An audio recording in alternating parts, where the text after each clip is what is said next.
Hello students, आज के इस वीडियो में आपका बहुत बहुत स्वागत है। स्टूडेंट, जैसा कि आप जानते हैं सीईटी का फंडा जो है वो लगातार बढ़ता ही जा रहा है।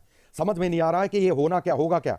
सरकार के बाद सभी बातें बहुत ज़्यादा पहुंच रही हैं और लोग बहुत ज़्यादा मात्रा में उनको इस मामले में अवगत करा रहे हैं। इधर टेक्निकल वालों का फंडा पड़ा हुआ है, इधर मार्क्स ऐड नहीं किए गए, सभी बच्चों का कितना नुकसान हो गया है जैसा कि आप भी जानते हैं। लेकिन ऊपर से एक फंडा और आ गया, ये 5 नंबर वाला। अब ये बताइए, जेई वाले किसी बच्चे ने कह दिया, कोर्ट के अंदर केस लगा दिया कि अनुच्छेद 16 का उल्लंघन हुआ है, कि स्थान के आधार पर भेदभाव किया जा रहा है और सभी राज्यों में ये आईडी फंडा है नहीं, ये हरियाणा सरकार ने हमारे ऊपर डाल दिया, ये सारा का सारा आईडी का फंडा, हमारा सारा सब कुछ एक के जगह पर रख दिया। जमीन जायदाद, मोटरसाइकिल, गाड़ी, फ्रिज, टीवी, सब कुछ एक जगह रख दिया। अब कोई भी हम इनकम सर्टिफिकेट बनाने जाते हैं, कोई हमारा इनकम सर्टिफिकेट बनाने में 1000 बार तो वेरिफिकेशन होती है और इनको अगर नंबर दे दिए गए और तो सीधी सी बात है, इनकम सर्टिफिकेट तो मांगेंगे और ये तो 2 मिनट में बना के ला देंगे, जैसे पहले हमारे यहां बन जाता था। अब हमारे यहां बनता नहीं है।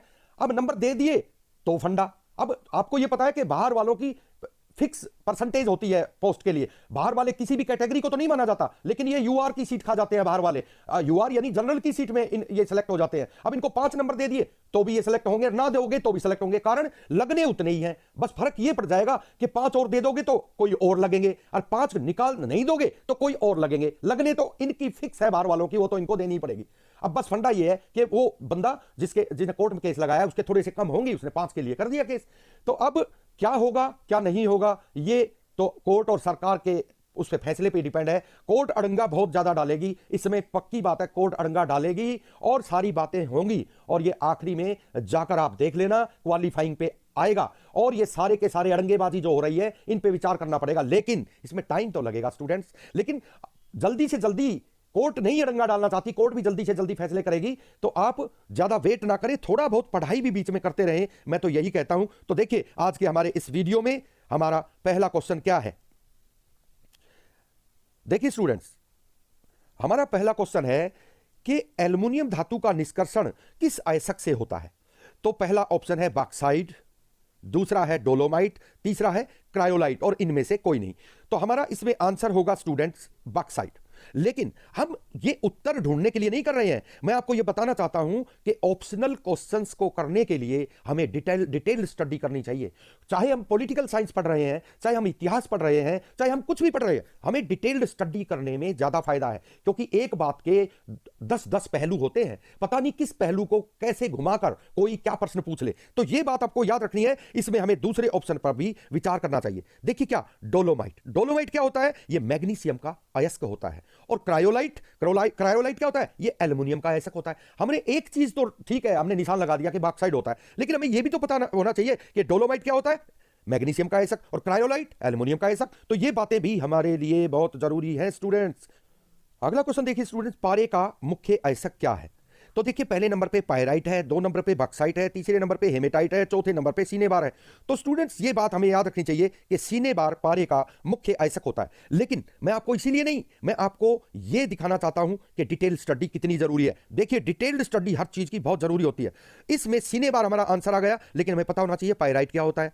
तो पायराइट जो है वो फूल्स गोल्ड होता है, मूर्खों का सोना। यूपी की किसी परीक्षा में ये पूछा गया था कि मूर्खों का सोना जो है निम्नलिखित में से क्या है और ये कैसे बनता है, किससे निकलता है, यह भी आपको पता होना चाहिए। ये आयरन डाई सल्फेट से निकलता है, उसी से निकलता है। और यह भी पूछा जाता है कि पायराइट कहां पर ज्यादा पाया जाता है, भारत में झारखंड में यह सबसे ज्यादा पाया जाता है। और इसका रासायनिक सूत्र क्या होता है, FeS2। यह आपको याद रखना है कि FeS2 इसका रासायनिक सूत्र होता है। लेकिन यह भी कई बार पूछ लेते हैं कि हेमेटाइट किसका अयस्क है। हेमेटाइट लोहे का अयस्क है और भारत में सबसे ज्यादा हेमेटाइट का किस्म का लोहा होता है, यह आपको याद रखना है। और यह भी पूछ लेते हैं कि सबसे अच्छे किस्म का लोहा कौन सा होता है, हेमेटाइट, यह भी आपको याद रखना है। और हेमेटाइट किसका अयस्क है, तो यह लोहे का अयस्क है, यह आपको पता होना चाहिए। तो स्टूडेंट्स, अच्छी किस्म का लोहा कौन सा होता है, हेमेटाइट। तरह तरह से प्रश्न पूछ लिए जाते हैं, लेकिन इसमें हमारा आंसर जो है वो है सीनेबार, ये आपको पता होना चाहिए। और बॉक्साइट के बारे में आपको पता ही है, ये एल्युमिनियम का अयस्क होता है। अब हम आते हैं नंबर 3 पे, सर्वाधिक भारी धातु कौन सी होती है। तो सर्वाधिक भारी धातु होती है, सोना नहीं होती, चांदी नहीं होती, तांबा भी नहीं होती, प्लेटिनम होती है। आप सोच रहे होंगे सर प्लेटिनम कैसे, ओस्मियम होती है। अरे वो ओस्मियम जो है वो प्लेटिनम से ही निकलता है, ये ऑप्शन पे डिपेंड है। अगर ऑप्शन में डायरेक्ट ओस्मियम हो तो आप ओस्मियम दे दीजिए, अगर प्लेटिनम है तो प्लेटिनम दे दीजिए, लेकिन ओस्मियम प्लेटिनम से ही बनता है। आपके मन में एकदम आ रहा होगा सर दोनों होंगे तो क्या करेंगे, नहीं होंगे, दोनों कभी नहीं होंगे, ये भी मैं समझता हूं कि आपके मन में क्या ख्याल है। तो इसलिए इसका आंसर हमारा जो है प्लेटिनम, इसमें आंसर आता है स्टूडेंट्स। नेक्स्ट क्वेश्चन पे आते हैं स्टूडेंट्स। देखिए नेक्स्ट हमारा क्वेश्चन है सबसे हल्की धातु कौन सी होती है? सोडियम, एल्युमिनियम, लिथियम, सीसा। तो सबसे हल्की धातु होती है लिथियम, ये हमें याद रखना चाहिए, लिथियम सबसे हल्की धातु होती है। लेकिन लिथियम के बारे में भी काफी बातें पूछी जाती हैं। लिथियम जो है निम्नलिखित में से किस प्रकार का पदार्थ है? यह एक क्षारीय धातु समूह का सदस्य है, यह आपको पता होना चाहिए, और सबसे कम घनत्व वाला पदार्थ भी है। पूछ लेते हैं निम्नलिखित में से सबसे कम घनत्व वाला पदार्थ कौन सा है? लिथियम, आपको अच्छी तरह याद रखना चाहिए। और आपको यह भी याद रखना चाहिए इसको खुले में बिल्कुल नहीं रखा जाता, अगर इसको खुले में रख देंगे तो ऑक्सीजन के साथ क्रिया करके आग लगा देगा, यह आपको याद रखना है। इसलिए इसको कैसे रखा जाता है? तेल में डुबो कर रखा जाता है स्टूडेंट्स। बहुत इंपॉर्टेंट प्रश्न है, यह आपको अच्छी तरह से याद रखना है स्टूडेंट्स। हमारा अगला क्वेश्चन है सल्फाइड अयस्कों के सांद्रण की विधि है। सल्फाइड अयस्कों की सांद्रण की विधि है, यानी the concentration process of sulphide और इज। तो देखिए यांत्रिक विधि, पहली विधि यांत्रिक विधि, दूसरा फेन झाग पलवन विधि, तीसरा चुंबकीय पृथक्करण विधि, इनमें से कोई नहीं। यानी अगर आप देखना चाहें तो क्लियर है, फिजिकल प्रोसेस नंबर 1 को हम कहेंगे यानी यांत्रिक विधि, फिजिकल प्रोसेस। नंबर 2 फेन झाग पलवन विधि, तो यह होगा फोर्थ फ्लोटेशन प्रोसेस। और चुंबकीय पृथक्करण विधि मैग्नेटिक सेपरेशन प्रोसेस, और नन ऑफ दीज। तो देखिए इसमें हमारा आंसर है फेन झाग पलवन विधि। आपको अच्छी तरह से याद रखना चाहिए the concentration process of sulphide और इज। तो सांद्रण की विधि जो है वो फेन झाग पलवन विधि है। उसके बाद में अगले क्वेश्चन पे आते हैं स्टूडेंट्स, निम्न में से कौन सी धातु कक्ष ताप पर यानी होम टेम्परेचर पर तरल हो जाती है? तो होम टेम्परेचर पर लिक्विड हो जाती है, यानी आप कह सकते हैं विच of the following metal is liquid at room temperature. तो देखिए वो कौन कौन सी होती है? सोडियम ऑप्शन में दिया है, सीसा, पारा और निकिल। तो वो हमारा आंसर है पारा, तो सी इसमें हमारा आंसर होगा स्टूडेंट्स। अगला क्वेश्चन है कि निम्नलिखित में से कौन सी धातु विद्युत की सर्वोत्तम चालक है? तो विद्युत की सर्वोत्तम चालक जो है वो चांदी होती है, आपको याद रखना है। हालांकि बिजली वाले जो तार लगाते हैं खंभों के ऊपर वो एल्युमिनियम के होते हैं, क्योंकि चांदी के थोड़ी लगाए जा सकते हैं, वो तो बिजली की तारें जो इस पे खंभों पे लगती हैं वो एल्युमिनियम की होती है। चांदी तो बहुत महंगी है भाई, कहां से आएगी इतनी, इसलिए एल्युमिनियम की तारें इसलिए वहां पर लगाते हैं। वैसे विद्युत की सर्वोत्तम चालक धातु वो जो है वो चांदी होती है। चालक क्या होता है? यानी हम कह सकते हैं निम्नलिखित में से कौन सी धातु विद्युत की सर्वोत्तम चालक है? विच of the following metal is best conductor of the electricity. अगले क्वेश्चन पे आते हैं स्टूडेंट। देखिए अयस्क से चुंबकीय अशुद्धियों को दूर करने के लिए प्रयोग की जाने वाली विधि कौन सी है? यांत्रिक विधि, फेन झाग पलवन विधि, चुंबकीय पृथक्करण विधि, इनमें से कोई नहीं। यानी ऑप्शन वो के वो हैं, आपको पता होना चाहिए, यानी फिजिकल प्रोसेस, दूसरा जो है वो है फोर्थ फ्लोटेशन प्रोसेस, और तीसरा है मैग्नेटिक सेपरेशन प्रोसेस, और चौथा नन ऑफ दीज। तो देखिए इसमें कौन सा होगा? आप ये बात याद रखें कि वो होगा चुंबकीय पृथक्कीकरण विधि, तो सी इसमें हमारा आंसर होगा। अगला क्वेश्चन देखिए स्टूडेंट्स, गैलेना किस धातु का अयस्क है? यानी galena is the ore of metal, पारा, सीसा, जिंक, चांदी। तो आपको यह पता होना चाहिए कि गैलेना जो है वो सीसे का अयस्क है, सीसा इसमें हमारा आंसर होगा स्टूडेंट्स। अगला क्वेश्चन है निम्न में से किस विधि द्वारा H2SO4 बनाया जाता है? एक ऑप्शन पर है हैबर प्रक्रम, दूसरे पर साल्वे प्रक्रम, तीसरे पर संस्पर्श प्रक्रम, और चौथा है इनमें से कोई नहीं। तो आपको पता होना चाहिए Haber process, Solvay process, contact process, और इनमें से कोई नहीं। तो कॉन्टैक्ट प्रोसेस इसमें हमारा आंसर होगा स्टूडेंट्स, ये आपको याद रखना है, सी इसमें हमारा आंसर आता है। हमारा अगला क्वेश्चन है इस्पात या लोहे की वस्तु में जिंक की पतली परत चढ़ाने को कहते हैं। The coating of thin layer of the zinc on the steel or iron utensils is called lamination, विद्युत लेपन यानी इलेक्ट्रोप्लेटिंग। तप्त निमज्जन करना क्या होता है? Heat feeding. और यसद लेपन होता है मेटेरियल प्लेटिंग। तो मेटेरियल प्लेटिंग इसमें हमारा आंसर डी आएगा स्टूडेंट्स, ये हमें याद रखना चाहिए। किसमें स्टूडेंट्स? एक बार फिर देख लीजिए, इस्पात या लोहे की वस्तु में जिंक की पतली परत चढ़ाने को क्या कहते हैं? लैमिनेशन, विद्युत लेपन, और उसके बाद में आता है तप्त निमज्जन, यसद लेपन। तो डी इसमें हमारा आंसर आएगा, यानी मेटेरियल प्लेटिंग। नेक्स्ट क्वेश्चन है स्टूडेंट्स आपके सामने है, देखिए भूपटल पर प्रचुर मात्रा में पाया जाने वाला तत्व क्या है? तो भूपटल पर सर्वाधिक मात्रा में पाए जाने वाला जो तत्व है वो ऑक्सीजन है, ये आपको अच्छी तरह से याद रखना है, यानी the most abundantly occurring element in the earth crust is.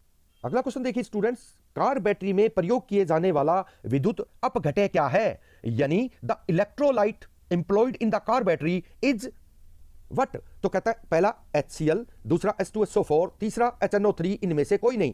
तो HCl क्या होता है स्टूडेंट्स, हाइड्रोक्लोरिक एसिड, और HNO3 क्या होता है, ये सी पे दिया गया है, HNO3 होता है नाइट्रिक एसिड, और H2SO4 होता है सल्फ्यूरिक एसिड। तो इसमें हमारा आंसर जो है वो होगा H2SO4, ये आपको याद रखना है, यानी सल्फ्यूरिक एसिड इसमें हमारा आंसर होगा। 14 नंबर में आइए स्टूडेंट, निम्न में से किसे रसायन उद्योग में मूल रसायन माना जाता है, यानी मोस्ट फंडामेंटल केमिकल। ये आपको याद रखना है, क्या होता है मूल रसायन, मोस्ट फंडामेंटल केमिकल। ऑप्शन में दिया गया है HCl, H2CO3, H2SO4 और HNO3।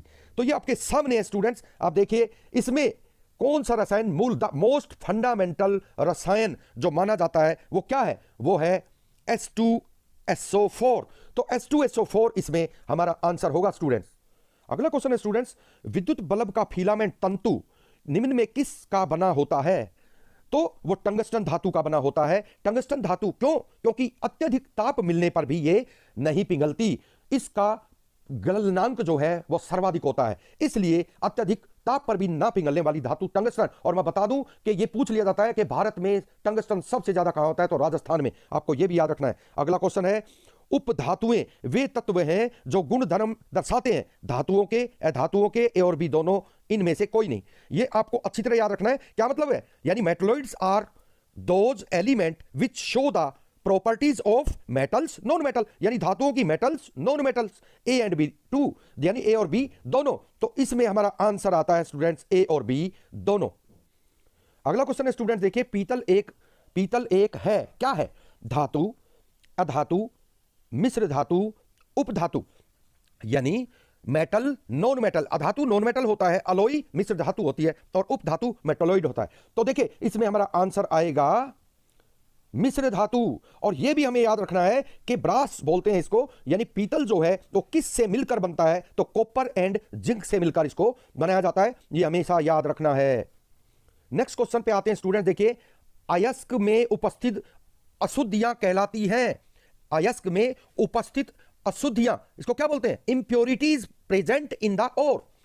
तो देखिए नंबर 1 गालक, नंबर बी खनिज, नंबर 3 गैंग, नंबर 4 इनमें से कोई नहीं। ये स्टूडेंट सी इसमें हमारा आंसर होगा। ये क्या होता है, ये पदार्थों में एक से अधिक अवस्थाओं में रहने की अक्षमता होती है। तो ये कहता है अयस्क में उपस्थित अशुद्धियां कहलाती हैं, तो ये गैंग इसको हम कहेंगे। यानी गैंग क्या होता है, पदार्थों की एक से अधिक अवस्थाओं में रहने की क्षमता, अक्षमता। यानी which of the following do not show allotropy. Allotropy क्या होता है, अपरूपता, कार्बन की अपरूपता आपने सुनी होगी, एलोट्रोफी ऑफ कार्बन। ये वही क्वेश्चन है स्टूडेंट्स। इसमें देखिए, इसमें सी का मतलब क्या होता है, सी का मतलब कार्बन, पी का मतलब फ्लोरीन, एस का मतलब होता है स्टूडेंट सल्फर, और के का मतलब होता है पोटासियम। और इसमें कार्बन की अपरूपता कौन प्रकट नहीं करता, ये कहता है कौन सा कार्बन की अपरूपता प्रकट नहीं करता, तो इसमें हमारा आंसर है स्टूडेंट्स के, यानी पोटासियम जो है कार्बन की अपरूपता प्रकट नहीं करता। हाइड्रोजनीकरण प्रक्रिया में प्रयुक्त होने वाला उत्प्रेरक है Na यानी निकेल, Fe लोहा, और Pt प्लेटिनम। तो स्टूडेंट्स देखिए इसमें हमारा आंसर जो है वो है nickel. The catalyst employed in the hydrogenation process of oil is, तो वो निकेल होता है, ये आप याद रखें, हमारा आंसर इसमें ए आता है। नेक्स्ट क्वेश्चन में आते हैं स्टूडेंट्स, नंबर 22, संस्पर्श प्रक्रम द्वारा H2SO4 के निर्माण में प्रयोग किए जाने वाला उत्प्रेरक है। तो देखिए सबसे पहले लोह चूर्ण, फिर प्लेटिनम के टुकड़े, निकेल धातु, इनमें से कोई नहीं। तो इस H2SO4 के निर्माण में, संस्पर्श प्रक्रम के निर्माण में प्रयोग किया जाने वाला उत्प्रेरक है प्लेटिनम के टुकड़े। ये आपको याद रखना है। और ये हकीकत में क्या है, catalyst employed in the production of H2SO4 by the contact process. तो ये हमारा इसमें बी आंसर होगा। अगला प्रश्न है, वह अधातु जो इलेक्ट्रॉन देकर धनात्मक आयन बनाती है, यानी द नॉन मेटल, अधातु non metal which donates electron and makes positive ions. तो देखिए पहले नंबर पे सी दिया है, दूसरे पे एच दिया है, और नेक्स्ट आके देखते हैं, फिर दिया है ऑप्शन में एन और एस। ये क्या होते हैं स्टूडेंट्स, N जो है वो होता है नाइट्रोजन, और S जो है वो सल्फर होता है, आपको पता ही है। और इसके बाद हम देखते हैं C जो है वो क्या होता है, C होता है कार्बन, C कार्बन होता है, और H जो है वो हाइड्रोजन होता है। तो इसमें हमारा आंसर जो है वो C होगा, यानी कार्बन वह अधातु जो इलेक्ट्रॉन देकर धनात्मक आयन बनाती है। अगला क्वेश्चन है स्टूडेंट देखिए, वह अधातु जो विद्युत की अच्छी चालक है। C यानी कार्बन होता है, आपको पता है, और H जो है वो हाइड्रोजन होता है, N जो है नाइट्रोजन होता है, S जो है वो सल्फर होता है। तो आपको हमेशा याद रखना, आपने देखा वो सेल के अंदर एक लंबी सी डंडी होती है, वो उसी को कार्बन बोलते हैं। स्लेट का पत्थर जो है जिस टाइप से, वो उससे बिजली जो है इलेक्ट्रिक करंट उसी से गुजरता है। तो देखिए ये C कार्बन, यहां पर हमारा आंसर इसमें हमें प्राप्त होता है। अगले क्वेश्चन को देखिए स्टूडेंट्स, अगला क्वेश्चन है हाबर प्रक्रम द्वारा अमोनिया बनाने में प्रयुक्त उत्प्रेरक का नाम क्या है। तो देखिए इसमें ऑप्शन दिए हैं Ni यानी निकेल, और Fe लोहा होता ही आपको पता है, और ये V2O5 क्या होता है स्टूडेंट्स, बहुत इंपॉर्टेंट है, आपको याद रखना है, ये वेनाडियम ऑक्साइड होती है, वेनाडियम ऑक्साइड जिसका सूत्र V2O5 होता है। तो इसमें हमारा आंसर जो है वो आता है, हाबर प्रक्रम द्वारा अमोनिया बनाने में प्रयुक्त उत्प्रेरक का नाम है Ni यानी निकेल। तो ए इसमें हमें आंसर मिलता है स्टूडेंट्स। अगला क्वेश्चन देखिए स्टूडेंट्स, 26 नंबर, निम्न में से कौन सा तत्व क्षारीय ऑक्साइड बनाता है, यानी which one of the following elements form A basic oxide. तो देखिए S सल्फर, पोटासियम, Ca यानी कैल्शियम, और सिलिकॉन, ये चार ऑप्शन इसमें दिए हैं। तो हमारा आंसर इसमें होगा कैल्शियम Ca। तो ये तत्व क्षारीय ऑक्साइड बनाता है। अगला देखिए स्टूडेंट्स, निम्न में से कौन सी मिश्र धातु का उपयोग वायुयान बनाने में किया जाता है। तो मैग्नीशियम, कांसा, ड्यूरेलुमिन, स्टेनलेस स्टील।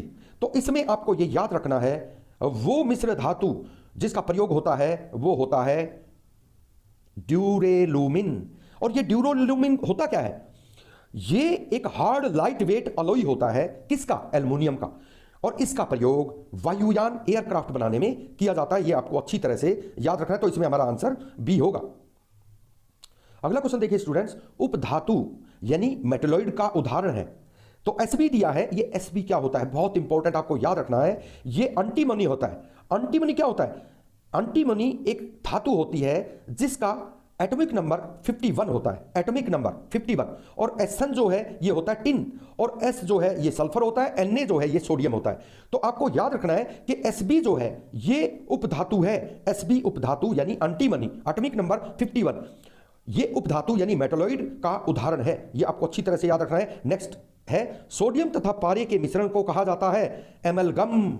ये आपको याद रखना है, सोडियम और मिश्रण के पारे को सोडियम एमलगम कहा जाता है। ये मिश्रण एमलगम सोडियम से बनता है। तो इसमें एक हमारा आंसर होगा। अगला क्वेश्चन है स्टूडेंट देखिए, एल्युमिनियम का प्रमुख आयस्क है।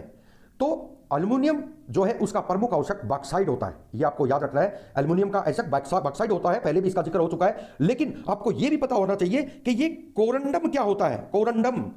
तो corundum crystal of aluminium oxide होता है, ये आपको याद रखना है। और ये देखिए फेल्डस्टार, ये फेल्डस्टार क्या होता है, एल्युमिनियम सिलिकेट मिनरल जिसमें सोडियम, पोटासियम और कैल्शियम शामिल होते हैं, ये फेल्डस्पार होता है।